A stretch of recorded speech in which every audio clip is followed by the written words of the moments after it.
Motivação da sentença. Todo mundo sabe que qualquer decisão judicial precisa ser devidamente motivada. Isso está na Constituição Federal, isso está no Código de Processo Penal. Mas no Tribunal do Júri, segunda fase, plenário, a decisão não precisa ser motivada, o jurado não motiva. E eu quero abordar isso com vocês no vídeo de hoje, as consequências dessa não motivação. Dá uma olhadinha.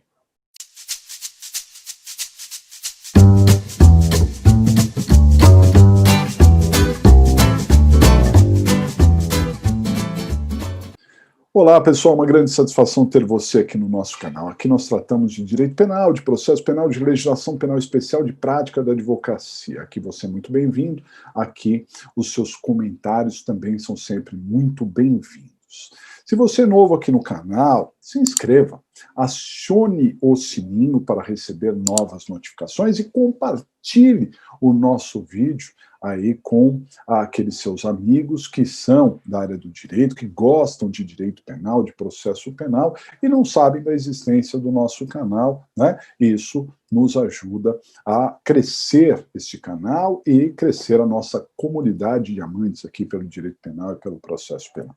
Bom, no vídeo de hoje nós vamos falar de motivação da sentença, né? O artigo 93, inciso 9 da Constituição Federal, diz que toda decisão judicial tem que ser fundamentada, né? Devidamente fundamentada. E não é só a decisão de condena ou absolve, qualquer decisão precisa ser fundamentada, desde a decisão que decreta uma prisão ou não, desde a decisão que aplica uma causa de aumento de pena ou uma redução de pena, tudo isso tem que ser devidamente motivado, o regime, a pena alternativa, tudo precisa ser devidamente motivado, né? E se não houver essa motivação, nulidade, isso precisa ser corrigido, né? O Código de Processo Penal, no seu artigo 155 do Código de Processo Penal, diz que o juiz não pode basear a sua decisão, a sua sentença, nas provas colhidas exclusivamente na fase de inquérito, salvo as provas não repetíveis, as provas cautelares e as provas antecipadas. Essas podem ser produzidas na fase de inquérito e valerem para uma motivação no momento da sentença, né? Uma prova não repetível é, por exemplo, uma prova pericial, que é feita uma vez só, ou um documento, né? Pode ser um documento lá da fase de inquérito e fazer valer para a sentença. Uma prova cautelar, como uma interceptação telefônica, uma busca e apreensão, que não vai ser repetido em juízo. E as provas antecipadas. Essas podem valer ali para a sentença, mas as outras, elas precisam ser refeitas em juízo, correto? Para valer, para ser motivação no momento da sentença. Só que aí entra o Tribunal do Júri. E o Tribunal do Júri tem algumas peculiaridades muito, mas muito importantes. E dentre elas, quem condena, quem absolve são jurados, por expressa disposição constitucional, né? Os crimes dolosos contra a vida são julgados pelo Tribunal do Júri, o Tribunal do Povo, as pessoas escolhidas do povo que vão julgar se condenam ou se absolvem. E os jurados, eles julgam através da votação de quesitos. São apresentadas perguntas objetivas, respondíveis sim ou não, né? E o jurado então vai votando sim ou não, mas ele não diz o porquê votou sim ou porquê votou não. Ou seja, ele não motiva o porquê condenou ou o porquê absolveu o réu. Prestem atenção nisso. Eu já passei por isso, muitos dos senhores podem ter passado também, e aqui a gente precisa ter um alerta.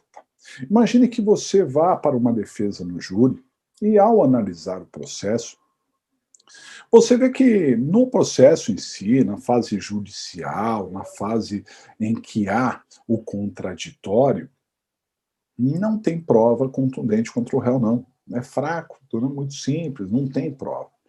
Então, muitas pessoas, ao constatarem isso, baixarão a guarda, irão para o júri achando que já ganharam.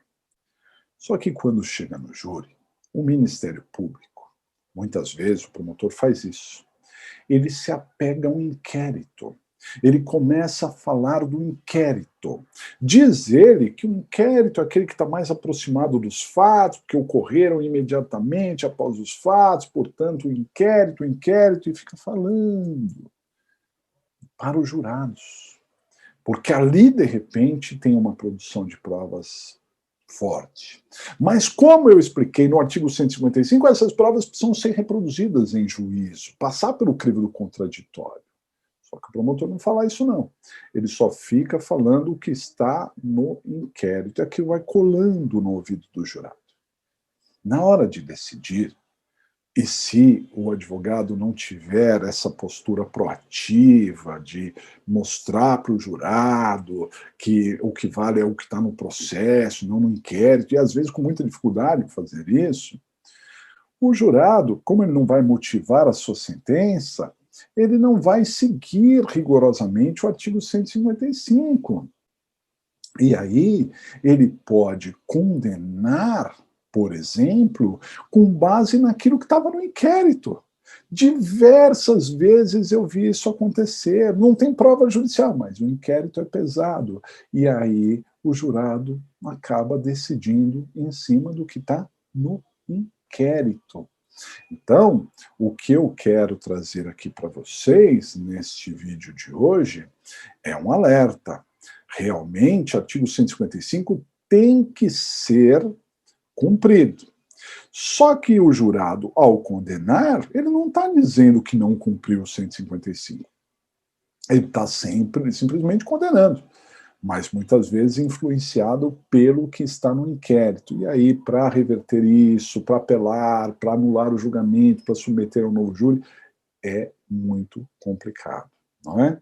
Então, fiquem atentos. A regra do 155 tem que ser cumprida? Sim. O juiz precisa motivar a sentença? Sim. O juiz tem que se basear na prova colhida na fase judicial, sob o crivo contraditório, salvo aquelas exceções? Sim. Só que o jurado não entra aí. Então, nós temos que tomar muito cuidado ao fazer o júri com as provas colhidas na fase de inquérito e mostrar para os jurados que o que vale é a prova que passou pelo crivo do contraditório, né? Com aquelas exceções que a própria lei traz. Legal? Muito bem. Então, veja, se você já passou por isso, se você já teve alguma situação como essa, que nem é do júri, hein? De repente o próprio juiz singular se baseou tudo no inquérito, se você já teve isso, deixe os seus comentários aqui, vamos discutir esse assunto, né? Outras pessoas talvez queiram saber o que você já passou, muitos leem aqui também os comentários, né? E isso é muito importante, porque é um crescimento para todos nós. Legal? Um grande abraço para vocês, até a próxima!